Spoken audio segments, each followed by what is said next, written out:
हम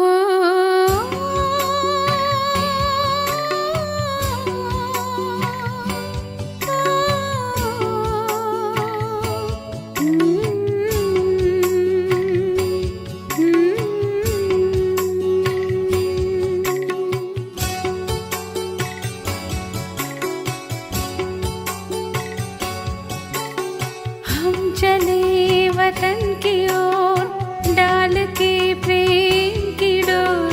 हम चले वतन की ओर डाल के प्रेम की डोर। बाबा खींच रहा है आज सहज ही अपनी।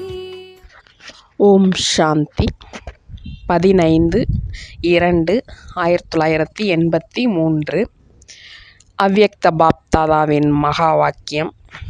தலைப்பு: உலக அமைதி மாநாட்டின் நிறைவு விழாவில். இன்று எல்லைக்கு அப்பாற்பட்ட தந்தை சேவைக்கு பொறுப்பாளராகியிருக்கும் சேவாதாரி குழந்தைகளை பார்த்து கொண்டிருக்கிறார். எந்த குழந்தையை பார்த்தாலும் ஒவ்வொருவரும் இன்னொருவரை விட சிரேஷ்டமான ஆத்மாவாக இருக்கிறார். பாப்தாதா ஒவ்வொரு சிரேஷ்ட ஆத்மாவின் சேவாதாரி ஆத்மாவின் விசேஷத்தாவை பார்த்து கொண்டிருக்கிறார். ஒவ்வொரு குழந்தையும் இந்த உலகமாற்ற காரியத்தில் ஆதாரமானவர்களாக முன்னேற்றம் செய்பவர்களாக இருக்கிறார்கள் என்று பாப்தாதாவிற்கு மகிழ்ச்சி ஏற்படுகிறது. அனைத்து குழந்தைகளும் பாப்தாதாவின் காரியத்தில் எப்பொழுதும் சகயோகி ஆத்மாக்கள். அந்த மாதிரி சகயோகி, சகஜயோகி, சிரேஷ்ட விசேஷ ஆத்மாக்களை மற்றும் சேவைக்கு பொறுப்பாளர் ஆகியிருக்கும் குழந்தைகளை பார்த்து பாப்தாதா பெரிய மலர்களால் குழந்தைகளின் வரவேற்பு மற்றும் பாராட்டு விழாவை கொண்டாடிக் கொண்டிருக்கிறார். ஒவ்வொரு குழந்தையையும் பாப்தாதா நெற்றியின் மணி, திருப்தி மணி, இதயமணி என்று மணி கொண்டிருப்பதை பார்க்கிறார். பாப்தாதாவும் எப்பொழுதும் ஒரு பாடலை பாடிக்கொண்டிருக்கிறார். இந்த பாடலை பாடிக்கொண்டிருக்கிறார். எந்த பாடல் பாடுகிறார் என்று அதை தெரிந்திருக்கிறீர்கள்தான் இல்லையா?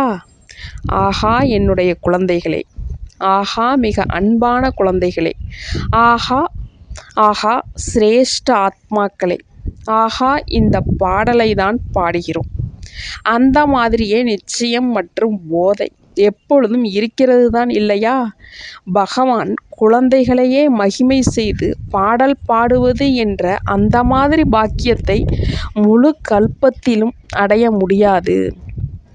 பக்தர்கள் பகவானின் மகிமையை செய்து அதிக பாடல் பாடுகிறார்கள். நீங்கள் அனைவரும் கூட மிக அதிகமாக பாடலை பாடினீர்கள். ஆனால் பகவானும் என்னை மகிமை செய்து பாடல் பாடுவார் என்று எப்பொழுதாவது நினைத்திருக்கிறீர்களா? நினைத்தே பார்க்கவில்லையோ? அதை நடைமுறையில் பார்த்து கொண்டிருக்கிறீர்கள். உலக அமைதி மாநாட்டை நடத்திவிட்டீர்கள். அனைத்து குழந்தைகளும் பேசும்போது மிக நல்ல நல்ல விஷயங்களை கூறினார்கள். மேலும் மனதால் அனைத்து ஆத்மாக்களுக்காக சுப பாவனை மற்றும் சிரேஷ்ட விருப்பங்களின் நல் எண்ணங்களின் வைப்ரேஷனையும் ஞான சூரியனாகி நாலாபுறங்களிலும் பரப்பினீர்கள். ஆனால் பாப்தாதா சொற்பொழிவு நிகழ்த்தியவர்கள் கூறிய விஷயத்தின் சாரத்தை கூறிக்கொண்டிருக்கிறார். நீங்களோ 4 நாட்கள் சொற்பொழிவு நிகழ்த்தினீர்கள். மேலும் பாப்தாதா ஒரு நொடி நேரத்தில் சொற்பொழிவு நிகழ்த்துகிறார். அந்த 2 வார்த்தைகள் ரியலைசேஷனை மற்றும் சொல்யூஷனை, உணர்தல் மற்றும் தீர்வு காணல். என்னவெல்லாம் நீங்கள் அனைவருக்கும் கூறினீர்களோ அதனுடைய சாரம் ரியலைசேஷன் தான். ஆத்மாவை புரிந்து கொள்ளாவிட்டாலும் மனிதனின் மதிப்பை தெரிந்தார்கள் என்றாலும் அமைதி வந்துவிடும். மனிதன் விசேஷ சக்திசாலியான சொரூபம். ஒருவேளை இதையும் உணர்ந்துவிட்டார் என்றால் மனிதன் என்ற கணக்குப்படி மனித தர்மம் அன்பே அன்றி சண்டை சச்சரவு அல்ல. இதற்கும் மேலே செல்லுங்கள். மனித வாழ்க்கையில் மற்றும் மனித தன்மையின் ஆதாரம் ஆத்மா மீது இருக்கிறது.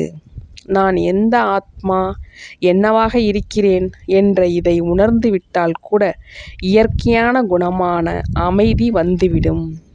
இன்னும் மேலே செல்லுங்கள். நான் சிரேஷ்ட ஆத்மா, சர்வசக்திவானின் குழந்தை என்ற இந்த உணர்தல் பலமற்ற நிலையிலிருந்து சக்தி சொரூபமாக்கிவிடும். சக்தி சொரூப ஆத்மா மற்றும் மாஸ்டர் சர்வசக்திவான் ஆத்மா என்ன விரும்புகிறாரோ, எப்படி விரும்புகிறாரோ அதை நடைமுறையில் செய்ய முடியும். எனவேதான் அனைத்து சொற்பொழிவுகளின் சாரம் ஒன்றே ஒன்றுதான், ரியலைசேஷன். பாப்தாதாவும் அனைத்து சொற்பொழிவுகளையும் கேட்டிருக்கிறார் இல்லையா? பாப்தாதா எப்பொழுதும் குழந்தைகள் கூடவே தான் இருக்கிறார். நல்லது. சேவையில் சமர்ப்பணமாகியிருக்கும் அனைத்து குழந்தைகளுக்கும், அனைத்து மண்டலங்களிலிருந்து வந்திருக்கும் குழந்தைகளுக்கும் ஒவ்வொரு பாப்தாதா எனக்கு சொல்லிக் கொண்டிருக்கிறார், ஒவ்வொருவருடன் பேசிக்கொண்டே இருக்கிறார் என்று நினைத்து கொள்ளுங்கள். அனைத்து குழந்தைகளுக்கும் வெளிப்படையான நிரூபணம் காண்பித்திருக்கிறார்கள். அதற்கு பலனாக பாப்தாதா ஒவ்வொரு குழந்தைக்கும் அவருடைய பெயரையும் சேர்த்து, ரூபத்தையோ பார்த்து கொண்டிருக்கிறோம், பெயரையும் சேர்த்து வாழ்த்துக்கள் கொடுக்கிறோம். இப்பொழுதோ நேரத்தின் மாற்றத்தின் அறிவிப்பை நீங்கள் எப்பொழுதும் கொடுத்து கொண்டே இருக்கிறீர்கள் என்றால் பாப்தாதாவை சந்திக்கும் விஷயத்திலும் பரிவர்த்தனை ஆகும் இல்லையா?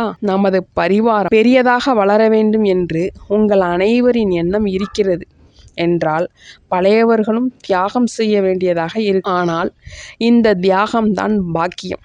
மற்றவர்களை முன்னே வைப்பதுதான் தன்னை முன்னேற்றுவது.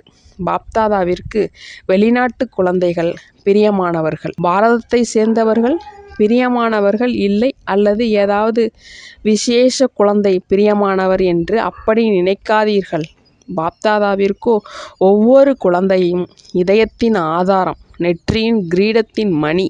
எனவே பாப்தாதா முதலில் தனது வலதுகரமான சகயோகி குழந்தைகளை உள்ளபூர்வமாக, உயிருக்கும் மேலாக மிகவும் அன்புடன் நினைவு செய்கிறார்.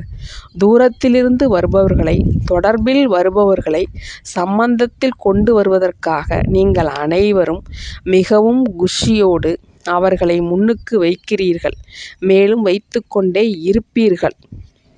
இந்த நேரம் நீங்கள் அனைவரும் சேவைக்காக வந்திருக்கிறீர்கள். எனவே இதுவும் சேவையாகிவிட்டது. ஒவ்வொரு மண்டலத்தின் பெயரை சொல்லவா என்ன? ஒருவேளை பெயரை கூறி யாருடைய பெயராவது சொல்லப்படாமல் விட்டு போய்விட்டது என்றால், எனவே அனைவரும் மண்டலத்தை சேர்ந்தவர்களும் பாப்தாதா என்னை முதலில் நம்பரில் வைக்கிறார் என்று புரிந்து கொள்ளுங்கள். அனைத்து பாரதத்தின் மற்றும் வெளிநாட்டின் இப்பொழுதோ அனைவரும் மதுபன் நிவாசிகள். எனவே விஸ்வசாந்தி ஹாலில் இருக்கும் அனைத்து குழந்தைகளுக்கும், ஓம் சாந்தி பவனவாசி குழந்தைகளுக்கும் எப்பொழுதும் நினைவில் இருங்கள், நினைவூட்டிக் கொண்டே இருங்கள். ஒவ்வொரு அடியிலும் நினைவு சின்ன சரித்திரத்தை உருவாக்கி கொண்டே இருங்கள். ஒவ்வொரு வினாடியும் தன்னுடைய நடைமுறை வாழ்க்கையின் கண்ணாடி மூலமாக அனைத்து ஆத்மாக்களுக்கும் தனது தந்தையின் சாட்சாத்காரத்தை செய்வித்து கொண்டே இருங்கள்.